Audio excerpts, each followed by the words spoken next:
Hello and welcome to Strategic Command Supply Strategy Guide on Paradox Gamer. Thank you for watching this.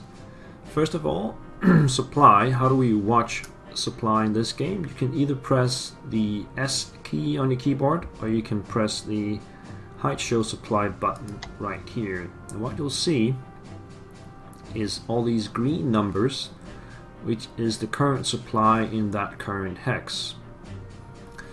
Now, the most supply you can get is from major capitals, which you can see here from Berlin is 12. Major capitals and major ports provide 12 supply. I do not have any major ports, so I can only show you Berlin and maybe Rome. Rome also has supply 12. After that we have cities and towns. So cities provide 10 supply, as you can see by Naples here, or Bari, and towns supply 8, as you can see by Livorno here. This is a town. Also in Germany is the same thing. So Nuremberg is a city, provides 10 supply, while Erfurt is a town and provides 8. This is for your home country only. If you go to occupied territory in Western Europe, things look a bit different.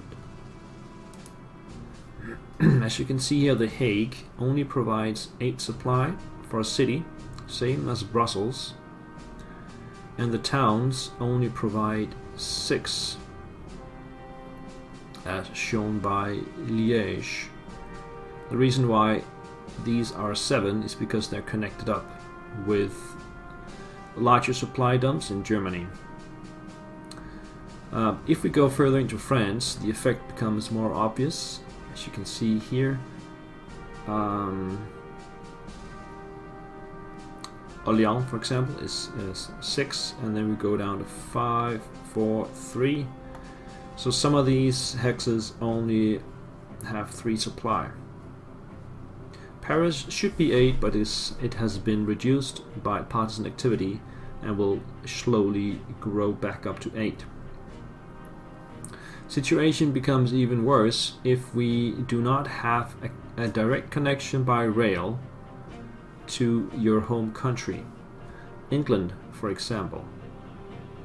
In here, the best supply you can get is from the ports, which will supply 5. You can see that in London and in Southampton here, as well as Plymouth. The towns themselves, even London, will only have a supply of 3. Same goes for Exeter, as you can see here. So London has a supply of 4 because the port itself supplies 5, and then it goes down to 4 for London. All this, of course, is modified by headquarters. As you can see here, we have a German headquarter in Sheffield, currently providing 8 supply. And so you will tick that down to 7, 6, 5, 4, 3, etc. So having a headquarter nearby is extremely important. Right, so supply in England will of course be very limited. It is also therefore wise to consider cutting the rail connections linking enemy resources to their key resources. So if you want to advance into enemy territory, cutting off the enemy from their own supply is a very good tactic. Not only do you reduce the enemy income, but you also facilitate the destruction of enemy units at lower supply. And this will help because units at lower supply are less effective, are much easier to destroy. And if destroyed with a supply value of less than 5, then they cannot be cheaply reformed. Moving on to the Eastern Front, supply gets even worse, as now major cities only provide 6 supplies, and towns only 5, as you can see from Minsk and Baranovichi right here. Also, the terrain is generally more rugged and has less roads and railways, So as you can see here, supply easily goes down to 1 and 2. Paved roads negate the effect of terrain and weather on supply, and as troops also move faster on the roads, it's usually best to keep them on the roads. Dirt roads work like the paved roads, except that they do not prevent a reduction in action points when the weather effect is mud. As you can see here, we have paved road up until the border, and then it becomes dirt road from there. Sometimes it's paved, like from Brest-Litovsk to Minsk, it's paved as well. So you gotta watch out for that.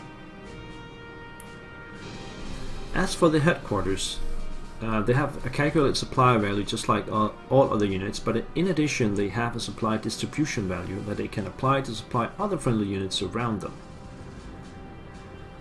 This supply distribution value is calculated based on the current supply value of the headquarter. So if the headquarter is in its own supply of more than or equal to 6, it will distribute 10 supply itself. This you can see by this Dumitrescu Romanian headquarter here. It's in supply 6 from the terrain, and therefore it can supply 10 from its own. If the current supply value of the headquarter is from 1 to 5, it will only distribute 8. This one here from Manstein headquarter is a good example of that. The supply value of the terrain is only 3 here, and so the headquarter will only supply distribution value 8. Also, the strength factor of the headquarter reduces the distribution value, which you can see from the von Rundstedt headquarter down here. The strength of this headquarter is only 9 and not 10, and so the supply distribution value is deducted a little bit. So in this case, it can only supply 9 instead of 10, regardless of being in higher supply.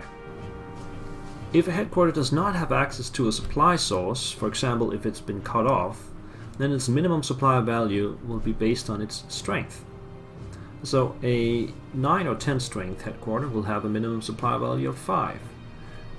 A 7 to 8 strength will have a minimum supply value of 4, and going down to a 1 or 2 strength headquarter will only have a minimum supply value of 1.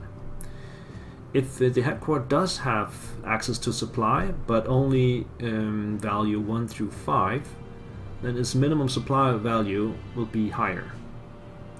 If it has access to more than 6 supply, the minimum supply value will be that of its own strength. Also, friendly headquarters can be linked in a chain to supply other headquarters over extended distances.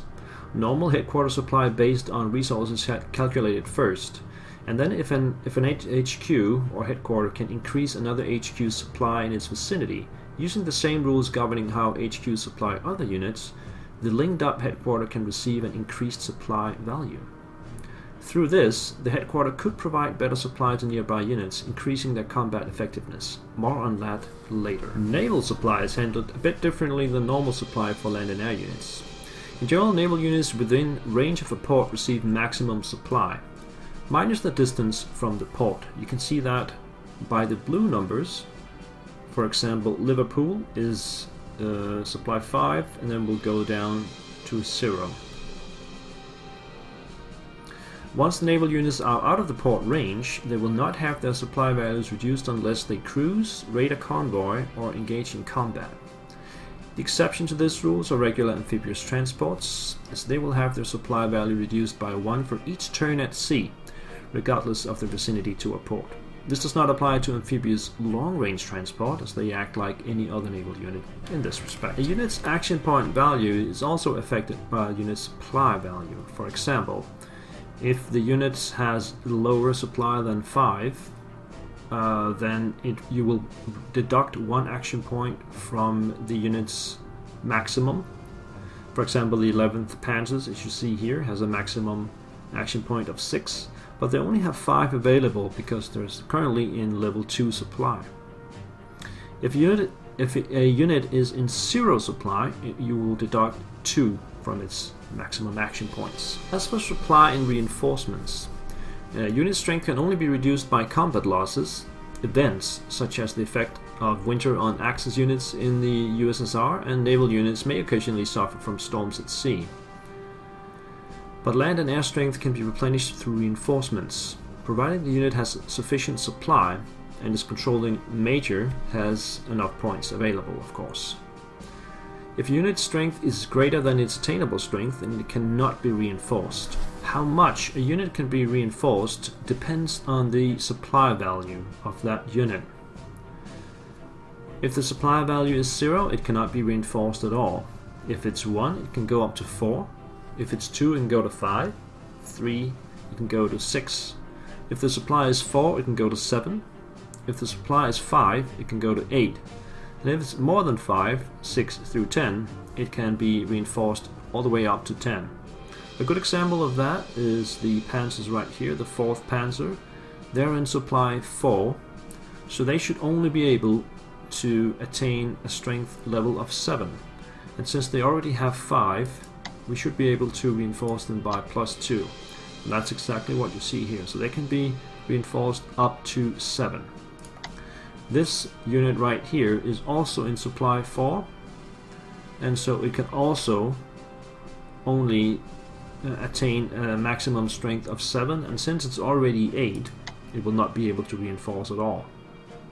Replenishing headquarters works a little bit differently and is not dependent on supply, but rather on its current strength. A headquarter with strength of 6 to 9 can be reinforced to 10.